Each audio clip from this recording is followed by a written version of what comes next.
어부인 베드로는 밤이 새도록 열심히 고기를 잡으면서 자기 일에 최선을 다했지만 한 마리의 고기도 잡지 못해서 마음과 몸이 지칠 대로 지쳐서 지금 당장 쉬어야 하는 그런 상황 가운데 있었죠.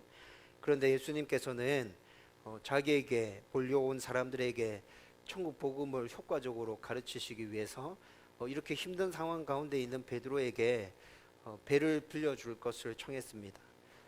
베드로는 예수님께서 어떤 분인지 그도 궁금했고 또 이미 그 지역 가운데 많은 소문이 퍼져 있어서 몸이 피곤하긴 했지만 자신도 그가 어떤 사람인지 궁금했기에 기꺼이 배를 빌려줬고 그리고 예수님 제일 가까이 곁에서 천국 복음에 대해서 들을 수 있게 되었죠.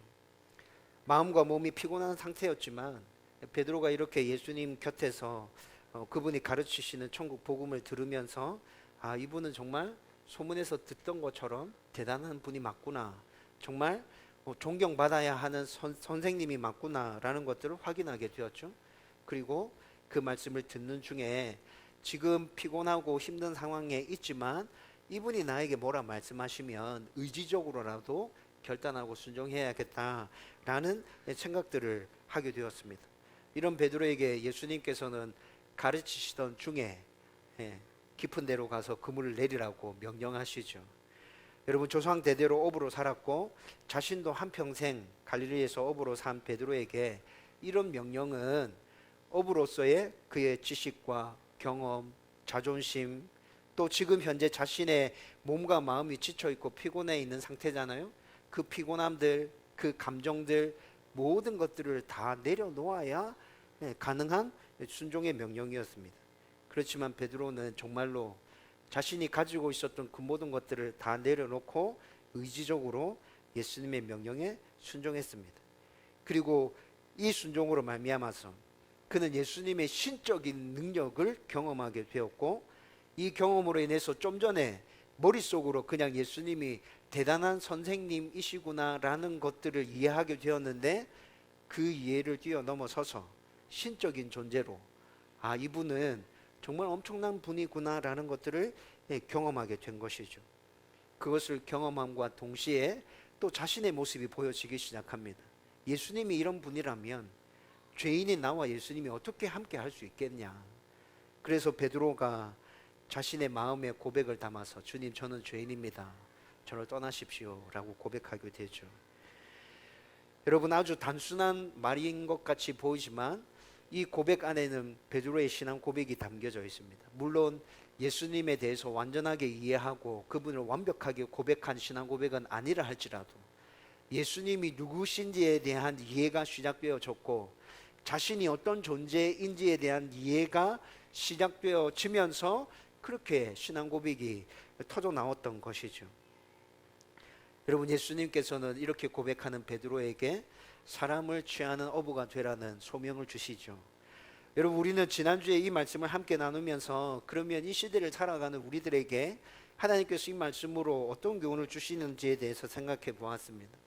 여러분, 이 시대를 살아가고 있는 우리들도 똑같이 베드로와 같이 주님의 말씀에 귀를 기울이고 집중해서 듣기 시작하면 삼위 하나님이 각자의 수준에 맞게끔 이해되어지고 발견되어질 것입니다. 그러면서 내가 어떤 존재인지도 알아가게 될 것입니다. 그리고 내가 알게 된 그 하나님께, 하나님의 말씀에 합당한 순종을 올려드리기 시작하면 우리는 더 깊이, 더 넓게 하나님을 경험하게 될 것이고 그 경험들이 나의 신앙 고백으로 표현되어질 것입니다. 그리고 난 다음에 하나님께서는 베드로와 같이 우리에게 또 소명을 허락해 주시겠죠. 내가 너에게 이것을 부탁한다, 이것 해주면 좋겠다, 네가 지금 세상에 살아가는 이유는 이것이다. 여러분, 이런 소명을 하나님께로부터 받은 성도들, 그 소명을 이루어 드려야겠다는 마음의 결단과 확신이 생겨나지 않을까요? 우리는 이 땅 가운데 살아가면서 하나님께서 나에게 주신 소명이 무엇인지 잘 몰라서 헤매고 있는 거잖아요. 그 소명이 분명해진다면 저와 여러분들이 베드로와 같이 기꺼이 그 소명에 뛰어들 마음들을 가지고 있는 것 사실이지 않습니까? 여러분, 지난주 함께 나누었던 말씀들 우리 가슴에 새기고 저와 여러분들 가운데 이런 은혜가 넘쳐났으면 좋겠습니다. 순종을 통해서 하나님을 깊이 경험하고 그 하나님께서 나에게 주시는 분명한 소명 붙들고 이 땅 가운데서 하나님의 영광을 나타내면서 살아가는 하나님의 백성들, 하나님께서 얼마나 기뻐하시겠습니까? 저와 여러분들 가운데 이런 은혜가 넘쳐나기를 주님의 이름으로 축원드립니다. 여러분, 이제 오늘은 베드로에 대한 두 번째 말씀으로 그의 실패에서 우리에게 주시는 교훈을 한번 찾아보려고 합니다. 이 세상의 모든 사람은 누구나 다 상처와 아픔과 슬픔의 일들을 몇 가지씩은 다 가슴에 묻고 살아가고 있죠. 저에게도 이런 것이 있습니다. 대학 1학년 때 인정받는 것에 대한 욕구가 굉장히 강한 저를 보면서 내가 왜 이렇지? 라고 고민했던 적이 있었습니다. 그 이유는 아버지의 칭찬에 대한 갈망이었습니다.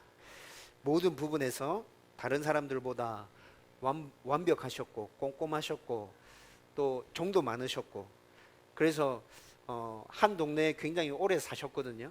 근데 그 동네에 사시는 모든 분들에게 참 좋은 평가를 받는, 제 아버지는 그런 분이셨어요. 제가 지금 아버지 자랑하는 게 아니라 제 안에 있는 상처를 여러분들에게 말씀드리려고 하는 겁니다. 가끔 아버지가 매를 들고 야단치실 때는 굉장히 무서웠습니다. 지금 아버지가 77 정도 되셨는데 아직까지 저희 아버지가 눈을 크게 뜨시면 저는 무섭습니다. 그런데 야단치시고 혼내실 때 빼고 권위적이기는 하셨지만 평상시에는 정도 많으셨고 많은 것들을 이야기해 주셨고, 또 힘들고 어려운 환경 중에서도 특별한 일이 있을 때마다 우리에게 뭔가를 해주려고 애쓰셨던 아버지의 모습이 생각납니다. 좋은 추억들이 참 많죠. 그래서 아버지께 칭찬받고 싶은 마음이 제 안에 굉장히 강했던 것 같습니다. 그렇지만 아버지는 늘 자신의 눈높이에서 바라보시면서 뭔가 부족하다 생각하시고 칭찬하는 것에 굉장히 인색하셨다는 것이죠. 아마 이것이 제 마음의 상처 아닌 상처로 남았던 것 같습니다. 그래서 저는 다른 사람들이 제가 한 일에 대해서 인정해 주는 것에 굉장히 관심이 많습니다. 모든 사람에게 좋은 사람이 되어야 한다라는 생각이 제 안에 있어요. 그리고 제가 하는 모든 일을 잘하고 싶고, 누가 저에게 그거 꼭 잘해야 된다 말하지 않아도 제 스스로 잘하기 위해서 확인하고 또 확인하게 되죠. 제가 했던 일에 대해서 누군가 비판하거나 부정적인 이야기들을 하게 되면 굉장히 마음이 불편해지고 힘들어하는 저를 발견하게 됩니다. 여러분, 이런 저의 모습 때문에 대학교 1학년 때 이제 그런 문제들을 가지고 고민하게 되었다는 것이죠. 그리고 난 다음에 대학을 졸업하고 사역을 시작하게 됐잖아요. 사역을 시작하면서 제 안에 있었던 이런 모습들이 참 저를 힘들게 만든다는 것을 제가 알게 되었습니다. 뭐든지 잘 해내기 위해서 애쓰고 몸부림치고 있는 저 자신 보면서 참 그렇게 안 해도 되는데 왜 이렇게까지 하고 있을까라는 생각이 들었다는 것이죠. 이 부분을 내려놓기 위해서 지금까지 몸부림치고 애쓰고 노력하고 있는 중에 있습니다. 많이 좋아진 것도 사실이고, 그렇지만 여전히 다른 사람들에게 인정받는 것에 신경 쓰고 있고 관심을 가지고 있는 저 자신을 발견할 때도 굉장히 많다는 것이죠. 여러분에게도 종류는 다르겠지만 오랫동안 자신을 힘들게 만드는 상처, 아픔, 슬픔들, 이런 거 다 있을 것입니다. 따라서 이 문제를 어떻게 풀어낼 것인가 하는 것은 모든 사람들에게 있어서 굉장히 중요한 문제라는 것이죠. 특별히 2000년대에 접어들기 시작하면서 내면의 치유, 상담, 이런 게 굉장히 강조되어지고 있는 것 여러분들도 아마 피부로 느끼고 계실 겁니다. 여러분, 그런 것만 봐도 이 사회에서 내면 안에 있는 그 상처들을 다루는 문제에 있어서 지금 굉장히 중요하게 생각하고 있다는 거 알 수 있잖아요.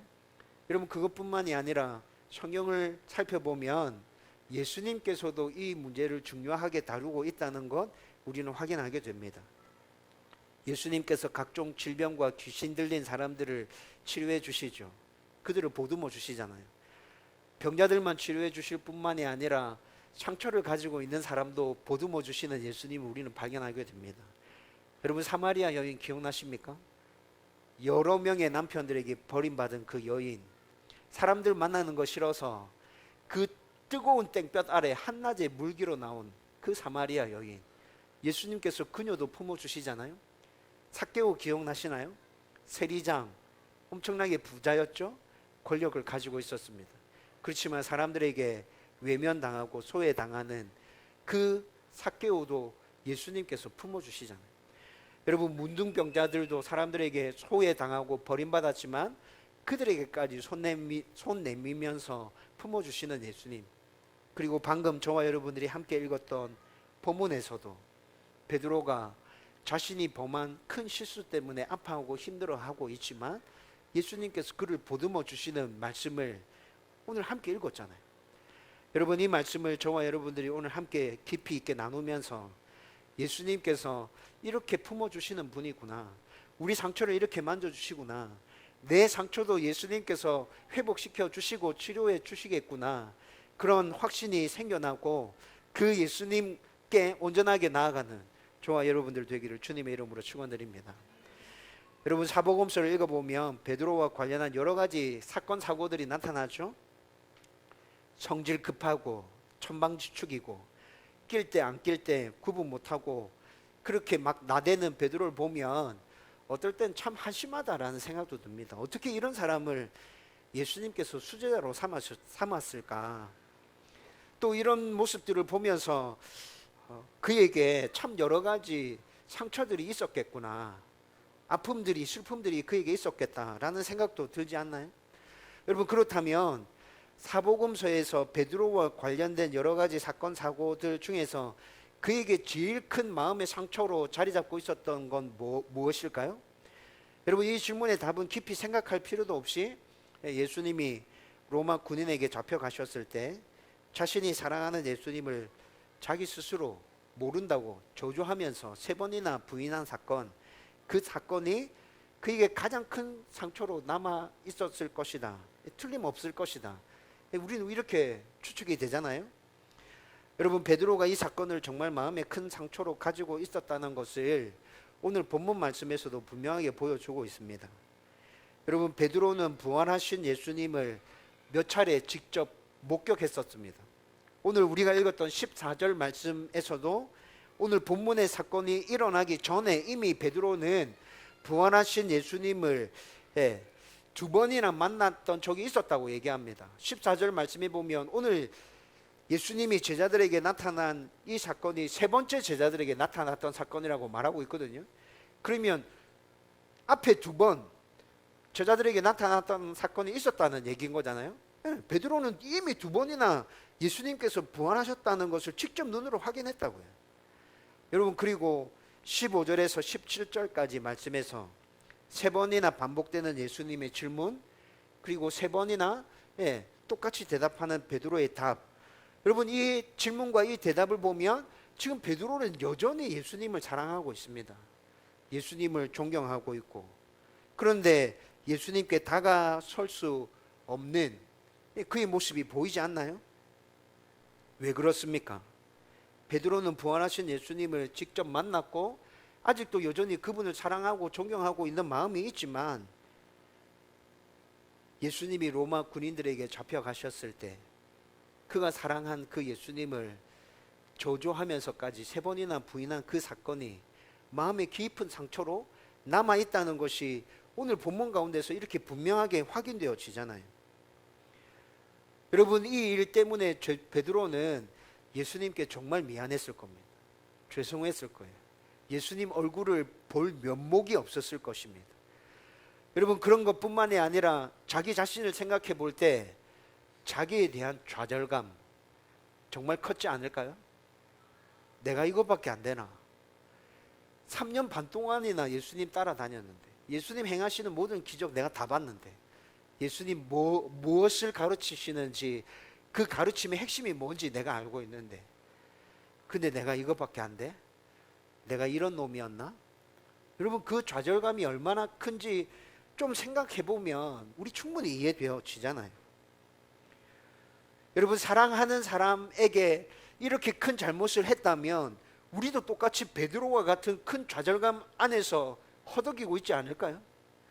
여러분, 그 사람 다시 찾아갈 면목이 생기지 않아서 미안한 마음이 엄청나게 가슴 가득히 차고 넘치지만 그냥 그거 끌어안고 끙끙거리면서 그렇게 살아가고 있지 않을까요? 여러분, 우리도 그렇게 될 거라고요. 예수님께서 이런 베드로를 잘 알고 계시는 거죠. 여러분, 그래서 예수님께서 먼저 베드로를 찾아오고 계시잖아요. 베드로 마음 가운데 어떤 마음이 있는지, 어떤 상처가 있는지, 그것 때문에 어떻게 힘들어하고 있는지, 자기에게 어떤 미안함을 가지고 있는지 예수님께서 다 알고 찾아오셨다는 것이죠. 여러분, 찾아오셨을 뿐만이 아니라 예수님은 지금 베드로의 그 상처를 어루만져 치유해 주시기를 원하시는 것입니다. 치유해 주시기 원하는 그 마음만 가지고 찾아오신 게 아니라 그렇게 해줄 수 있는 충분한 능력과 방법까지 다 가지고 지금 예수님께서 그를 찾아오셨다는 것입니다. 여러분, 그러면 예수님께서 이렇게 베드로를 찾아오셔서 어떻게 치유해 주고 계십니까? 예수님께서 베드로를 치유하시는 방법은 그의 실패의 기억, 그의 실패의 아픔, 그 현장 가운데로 돌아가라 라고 말씀하십니다. 피하지 마, 돌아가. 그곳에 돌아가서 거기서부터 너가 이겨내고 다시 굳게 서야 이 아픔들이 치유되어질 수 있어. 여러분, 이것이 예수님께서 이 세상을 살아가는 모든 사람들이 품고 살아가는 그 상처와 아픔에 대한 치유의 방법이라는 것이죠.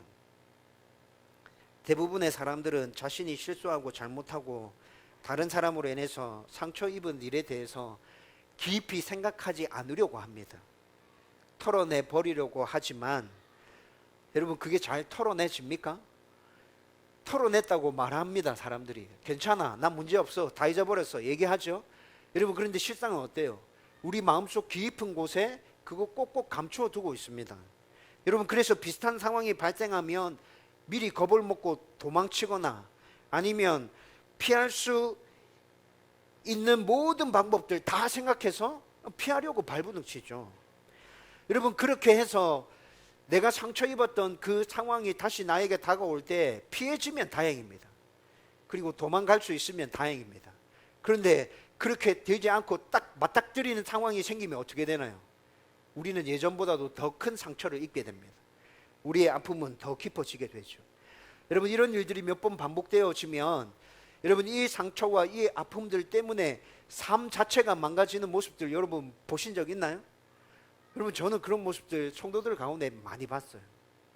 그 아픔과 상처들 계속 피하려고 발부둥 치다가 피하지 못하는 상황 가운데서 몇 번 대면하고 난 이후에 삶 자체가 망가진 성도들.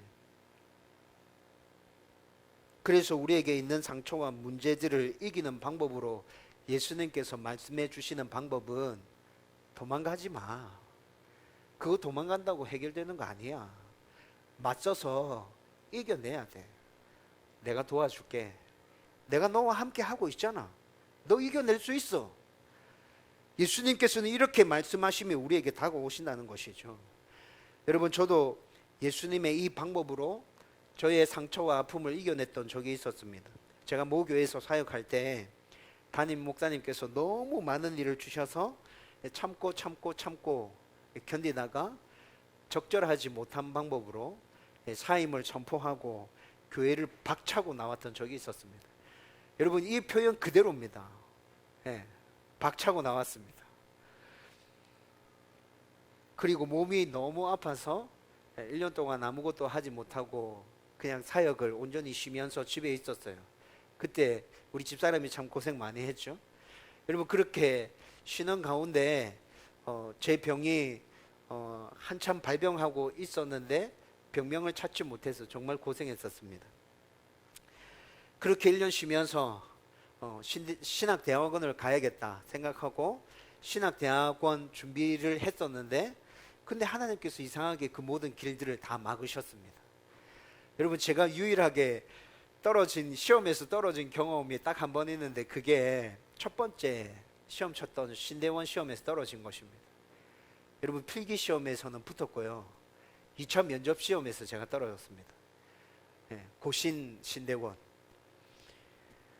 그때는 하나님께서 왜 그렇게 하셨는지 정말 몰랐죠.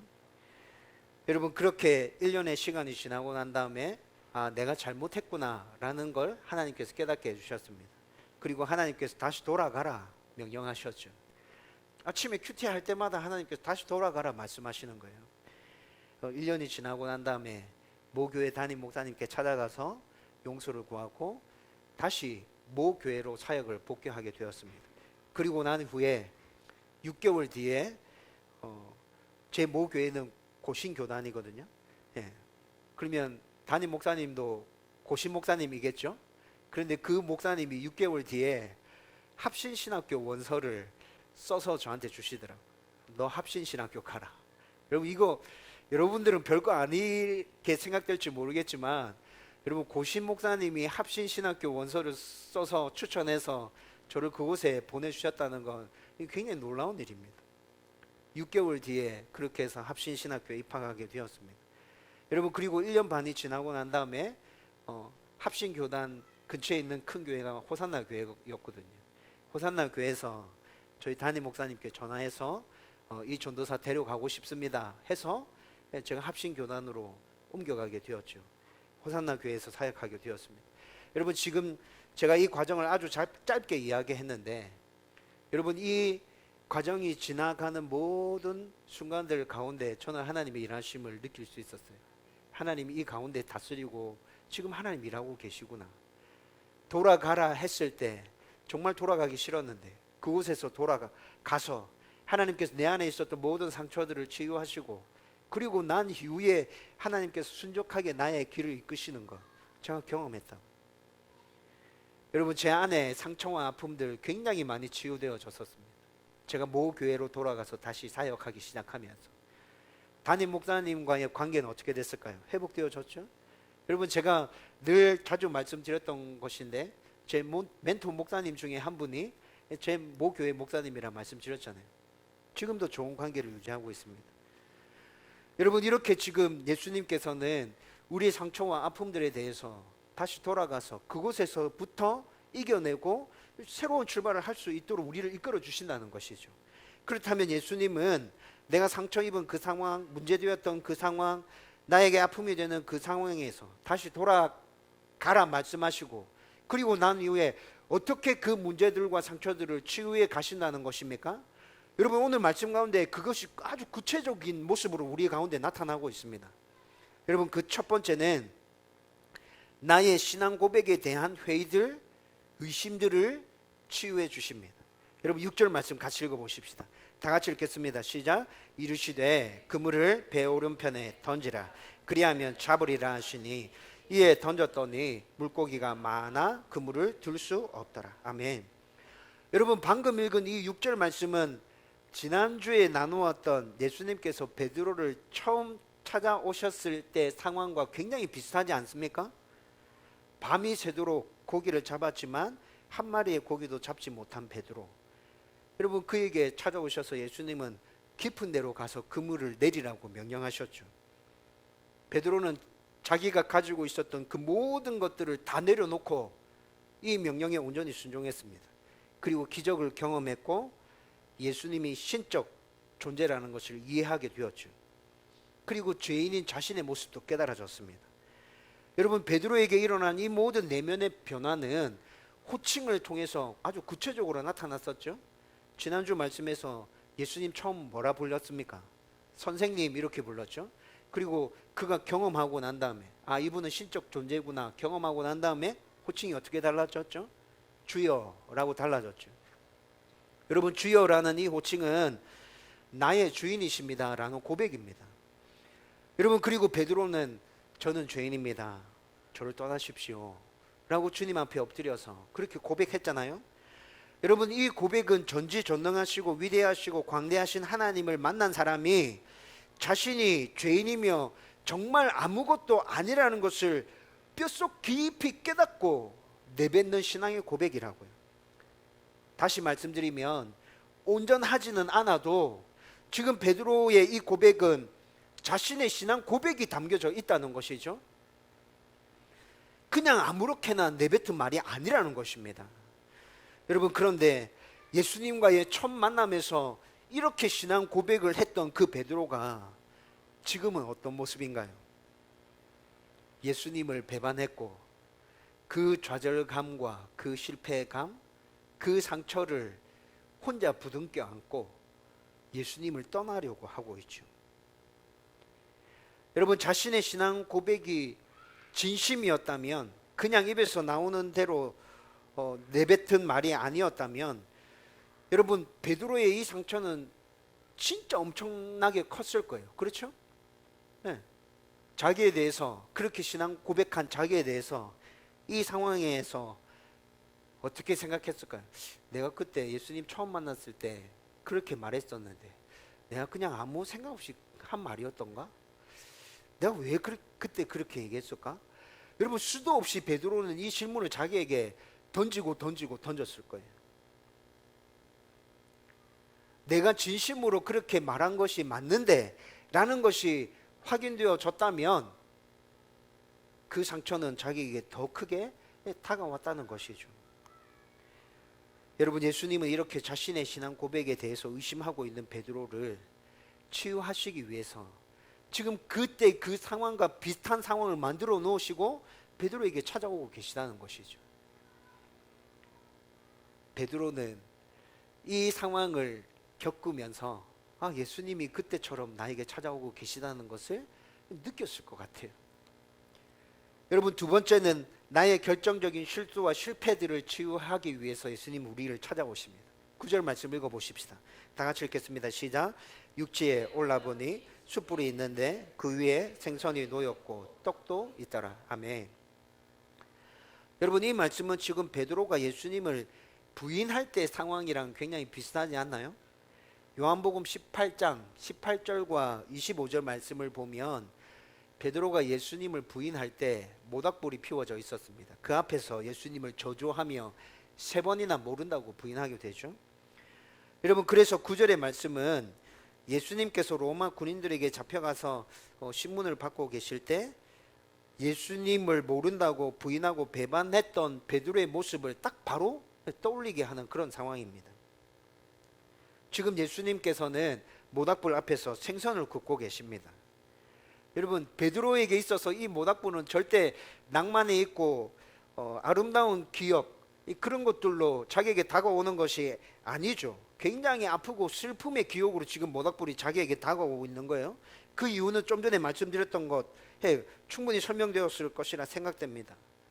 여러분, 그때 그 사건 이후에 모닥불 앞에서 그렇게 예수님을 부인했던 그 베드로, 그 이후에 모닥불 피워놓은 거 볼 때마다 자기에게 있었던 그 아픔의 기억들이 계속 되살아나지 않았을까요? 그래서 베드로는 일부러 모닥불 피워진 곳은 계속 피해 다녔을 거예요. 생각나기 때문에, 너무 싫기 때문에 그냥 외면하고 싶어서 계속 그렇게 했던 것이죠.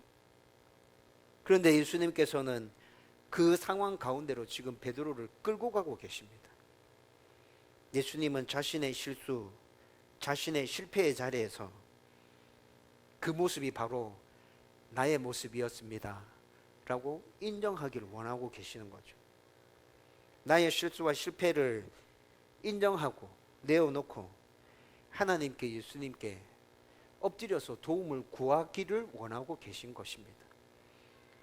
나의 연약함을, 실수를, 실패를, 잘못을 인정하고 하나님께 그렇게 엎드려 도움을 구하면 하나님께서 어떻게 해주신다고요? 도와주신다고요. 도움이 손길을 내미시고 그를 치유하시고 회복시켜 주신다고요. 여러분, 그런데 상처가 있는 사람 대부분이 자신의 상처와 마주하고 이렇게 인정하고 드러내고 도움을 요청하는 것 정말 싫어하잖아요. 그래서 그게 계속 문제가 되는 것이죠. 그러나 예수님은 힘들어도 이렇게 해서 근본적인 문제를 치유해야 된다고 지금 말씀해 주고 계시는 것입니다. 저와 여러분들이 예수님께서 이렇게 나에게 다가오신다는 것을 잘 이해하고 혹시라도 여러분 안에 상처와 아픔들이 있다면 기꺼이 주님께 내어드리고 주님의 도움 앞에 엎드릴 수 있는 성도들이 되기를 주님의 이름으로 축원드립니다. 여러분, 세 번째는 나의 교만을 겸손으로 바꾸셔서 치유와 회복이 지속될 수 있도록 만들어 주십니다. 13절 말씀도 같이 읽어보십시다. 다 같이 읽겠습니다. 시작. 예수께서 가셔서 떡을 가져다가 그들에게 주시고 생선도 그와 같이 하시니라. 아멘. 여러분, 방금 읽은 13절 말씀은 요한복음 13장에 나타나는 예수님과 제자들의 최후의 만찬의 모습을 생각나게 만들고 있죠. 여러분, 그때도 예수님께서는 떡과 포도주를 제자들에게 나누어 주셨습니다. 그리고 지금도 예수님께서 베드로와 함께하고 있는 몇 명의 제자들에게 떡과 생선을 나눠주고 계시죠.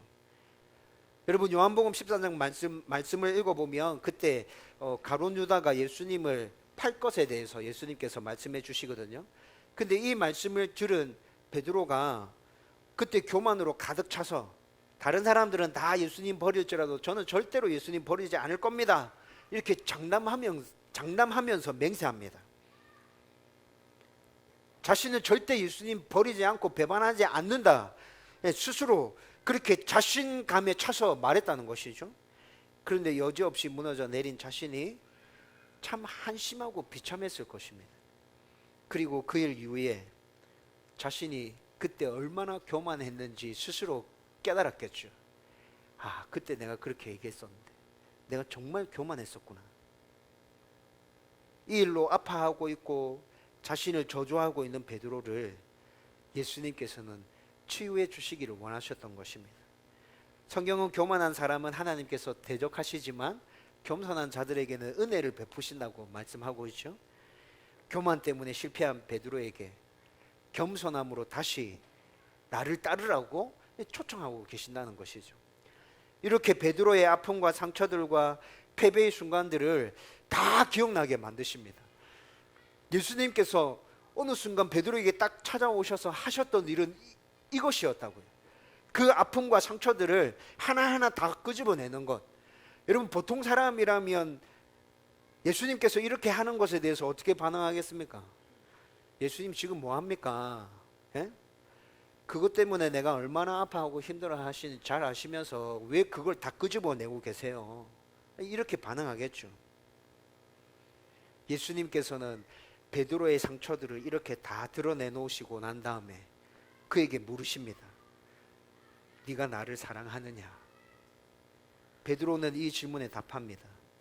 예, 제가 주님을 사랑하는 줄 주님께서 아십니다. 여러분, 예수님께서는 베드로가 실수를 했지만, 크게 잘못했지만 여전히 지금 나를 사랑하고 있다는 것 알고 계신 것이죠. 정말 사랑했지만 자신의 연약함 때문에, 두려움 때문에, 교만 때문에 실패할 수밖에 없었던 그 베드로, 예수님께서 너무 잘 알고 그를 회복시키기 위해서 찾아오셨다는 것입니다. 예수님께서는 지금 베드로에게 다시 기회를 주시려고 하시는 것입니다. 여러분, 네가 나를 사랑하느냐? 이렇게 3번 물었죠. 여러분, 예수님의 드러난 이 메시지 가운데 감추어진 메시지가 있습니다. 여러분, 한번 상상해 보십시오. 네가 나를 사랑하느냐? 여러분, 이 메시지 안에 감추어져 있는 메시지는 어떤 것일 것 같습니까? 네가 나를 사랑하는 것 내가 알고 있다, 베드로야. 네가 사랑하느냐라고 물으시는 이 질문 안에 감추어져 있는 메시지, 네가 나를 사랑하는 거 나 알고 있다, 베드로야. 네가 나를 사랑하는 거 내가 알고 있다, 베드로야. 괜찮다. 네 나를 부인했던 것 때문에 아파하고 힘들어하고 있잖아. 괜찮아. 나 괜찮아. 나 다 이해할 수 있어. 나 품어줄 수 있어. 너 용서해 줄 수 있어. 주님께서 지금 이 메시지를 네가 나를 사랑하느냐라는 그 물음 안에 감추어서 베드로에게 던져놓고 있는 것 아닙니까? 여러분, 이 질문 앞에 베드로는 사랑한다고 답합니다. 그 답에 대해서 예수님께서 또 응답하십니다. 뭐라 말씀하십니까? 내 양을 먹이라. 내 양을 치라. 내 양을 먹이라. 여러분, 내 양을 먹이라 라는 이 드러난 메시지 안에 또 감추어져 있는 메시지가 또 포함되어 있습니다. 어떤 메시지가 보입니까? 여러분, 자기의 양을 베드로에게 계속 부탁하고 있는 모습을 통해서 우리가 유추해낼 수 있는 감추어져 있는 메시지, 내가 여전히 너를 신뢰하고 있다. 내가 여전히 너를 신뢰하고 있다. 너는 지금 그때 그 사건 때문에 너는 쓸모없는 존재라고 생각하고 있잖아. 내가 너를 내치고 버릴 것이라 생각하고 있잖아. 베드로야, 그렇지 않아. 나는 너를 신뢰하고 있어. 내가 다시 너에게 기회를 주고 싶어. 너 처음 내가 너에게 줬던 소명 기억나니? 사람을 낚는 어부가 되라. 그 소명 나를 위해서 이루어 줄 수 있겠니, 베드로야? 여러분, 내 양을 먹이라 라는 이 답안에 지금 감춰져 있는 이 메시지가 포함되어져 있다는 것이죠. 내가 도와줄게. 나와 함께 해보자.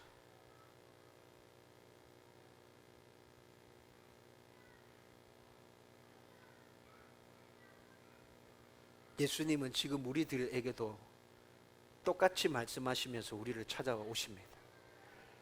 여러분들 가운데 어떤 문제 때문에 아파하고 힘들어하고 있습니까? 여러분들 안에 어떤 상처들이 있습니까? 여러분, 그 상처들 하나님 앞에서 치유받았습니까? 계속 그 상처들 때문에 아파하고 힘들어하고 있습니까? 여러분, 오늘 그 상처들을 치유해 주시기 위해서 나를 찾아오시는 예수님이 오늘 본문으로 확인되어집니까?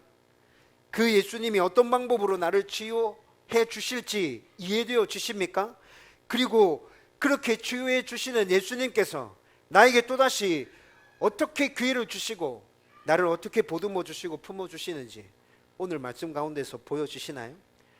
여러분, 이것이 보여진다면 여러분, 우리는 하나님 앞에 나의 상처들을 가지고 나갈 수 있어야죠.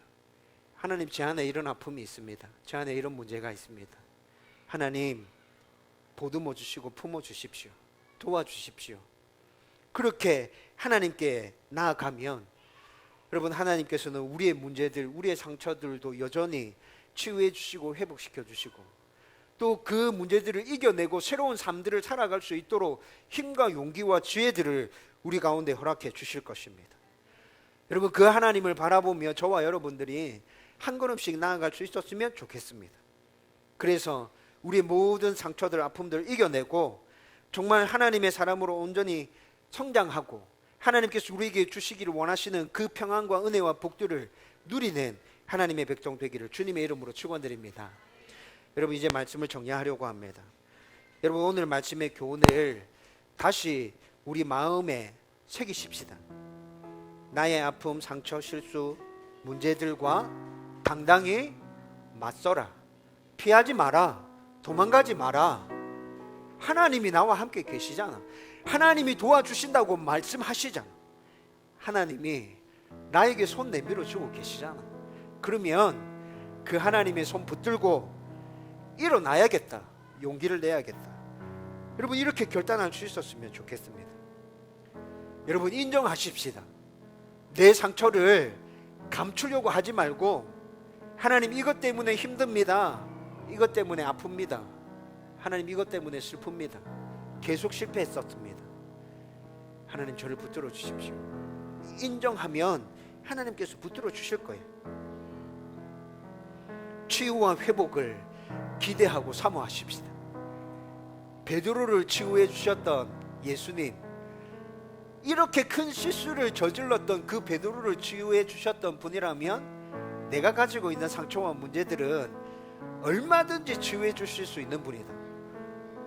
여러분, 이 생각들을 가지고 예수님께서, 하나님께서 나에게 베푸실 그 치유와 기적들을 기대하고 사모하면서 나가는 우리들, 하나님은 변함없으신 분이십니다.